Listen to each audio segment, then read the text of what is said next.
Did you ever have a teacher or a coach who was so tough and so demanding that they ended up changing your life? For me and my little brother Mike, it was Coach Bob Johnson. And to say that Coach Johnson was tough and demanding would be a massive understatement. Because you see, not only was Coach J a former platoon leader of the Army Rangers Special Forces, he was a former platoon leader of the Army Rangers in the 101st Airborne's Infantry Division during the Vietnam War. His dad was a 4-star general, a survivor of the Bataan Death March, and the former Army Chief of Staff to the President of the United States. Coach J himself had actually been shot down multiple occasions in his helicopter during the war in Vietnam, and then went on to have 1 year of heavy combat conditions, leading troops behind enemy lines on recon missions all throughout the jungles of Southeast Asia. Needless to say, Coach J was a bad dude.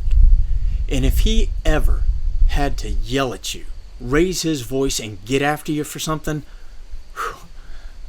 he could flat out make a grown man cry. and you might think that with his background that maybe that's all he did, was just yell and scream at us all the time, like a drill sergeant or something, but that wasn't the case at all. Coach J was by far the most analytical person I've ever known. He was incredibly intelligent, had extremely good communication skills, and was one of the funniest people you'd ever get to know. But the thing that set him apart from everyone else by far was his passion and his intensity for one thing. And that was for you being the best version of yourself that you could possibly be in everything you do.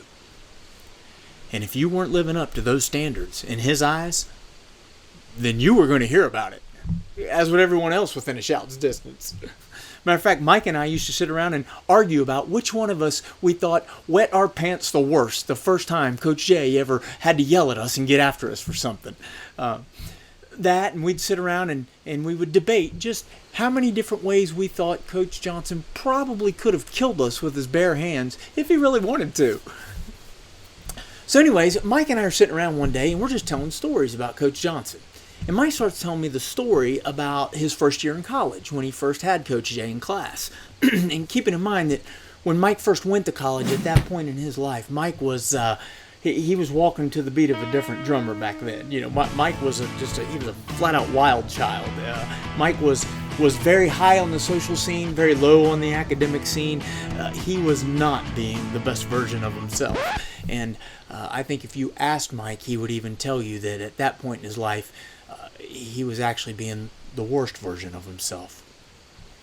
He was exactly the type of kid who needed Coach Johnson to show up in his life and hold him accountable. So Mike starts telling me about how he has Coach J, 8 a.m. coaching basketball class. And so you might think that would be a very easy class. You know, just a PE requisite, coaching basketball, but you would be wrong. Coach J taught that class, so it was intense. And I can honestly tell you that of all the classes I've ever taken, I learned as much or more in that class than any class I ever took at any level of education. And it had nothing to do with basketball. As a matter of fact, Coach J only had 2 rules for his class. The first rule for his class: you do not talk about basketball. First rule for his class: don't miss his class. If you missed his class, it was automatic 1-letter grade deduction. Period. No questions asked, no excuses. And besides, what excuse were you going to try to give him, right? I mean, the man had fought behind enemy lines in the jungles of Vietnam. You know, you call him up and tell him you don't feel well today. You know, you got a tummy ache. You know, it just wasn't going to fly. You know, just go to class. You know, but the second rule Coach J had for his class: don't be late for his class. Being late gave the impression that you didn't care. It gave the impression that it wasn't important to you. It showed a sign that you lacked self-discipline, self-respect. Even worse, it showed disrespect to everyone else who was involved, who had done it right, by stealing time from them to put it on you. You see, Coach J believed you have to get the little things right before you're ever going to be able to get the big things right.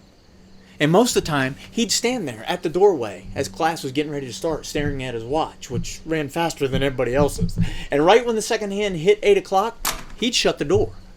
If he shut the door, you couldn't get in. If you couldn't get in, then you missed class. And if you missed class, that's a letter grade. So if you do the math on that, all it took was showing up 4 seconds late over the course of the semester. 1 second, 4 different times, and you fail for the year. So Mike starts telling me the story how he has Coach J, 8 a.m. He wakes up one morning and he's running late. I just immediately started sweating just listening to him tell the story. I was like, Mike, man, did you guys not use the Coach J 3-step wake-up system? I mean, he's like, what are you talking about? I said, man, when we had Coach J for class, it was a 3-step process. Step 1, set your alarm 1 hour ahead of class time. Step 2, set a backup alarm that is battery powered just in case the power flickers off overnight. Step 3, the buddy system.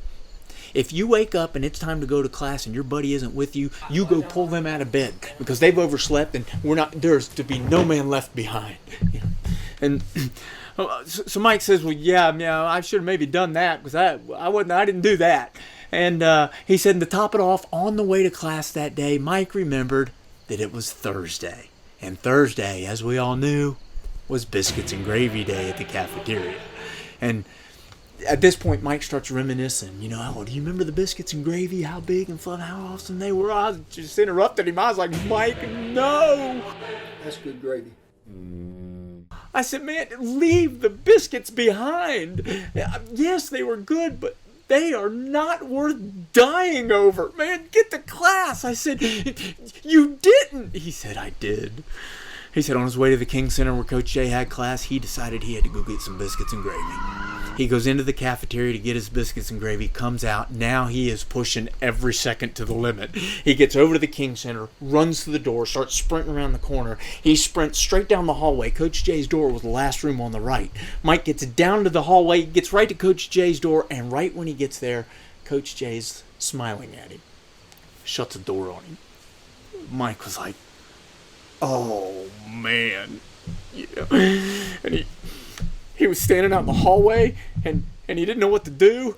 Mike said, I kept thinking about what should I do now? And then he started thinking, he thought, well, maybe if I just go in real quietly in the back of the room, Coach J wouldn't. I said, Mike, you didn't. He said, I did. Mike said he reached out, grabbed the door handle, turned the knob, started to open it. He said that door got no more than about halfway open when he saw Coach J pivot, turn, and come at him full force, laying into it. He's like, you sorries? Who do you think you are coming into my class late? Don't you ever interrupt my teaching. What do you think, all of our time isn't valuable? We should take it and put it on you because you don't have enough self-discipline and self-respect to show up early as if this matters to you, as if it's important. Get out of my class. Coach slams the door, throws Mike out. Mike said it was a lot like one of those cartoons you might see when the one cartoon character is screaming and the other one's leaning back and his hair is just blowing in the wind, He said Coach J lit him up. Got him good, and so now Mike's out in the hallway and he's like, oh no, what do I do now, and he starts walking back down the hallway, just scratching his head like, what am I going to do? How am I ever going to get back on Coach J's good side? And Mike said right about the time he got to the end of the hallway, that's when he heard the door to the King Center fly back open. Running through the door as fast as he could was Ernie, one of Mike's good buddies and a big offensive lineman on the football team. He's just sweating profusely, running as fast as he can. He's like, Revis, has Coach J started class yet? Mike said, no. I just forgot my pencil.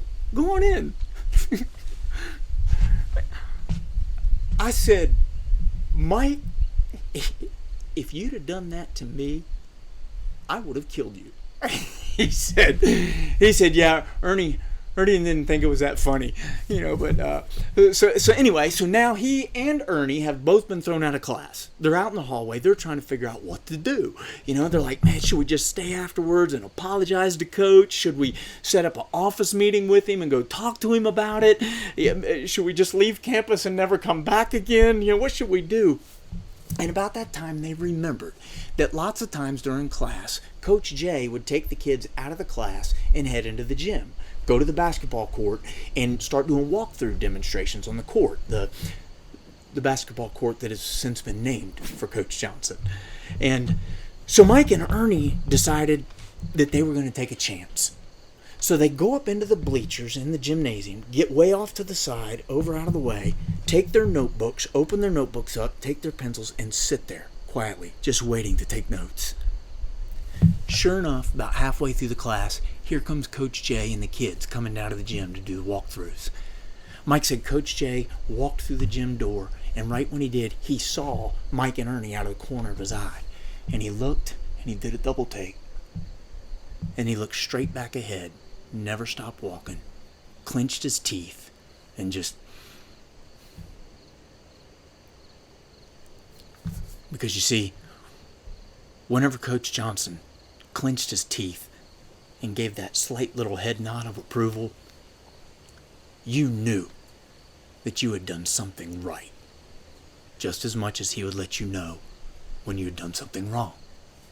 And I don't know how he did it, but somehow he started making all of us want to do what was right.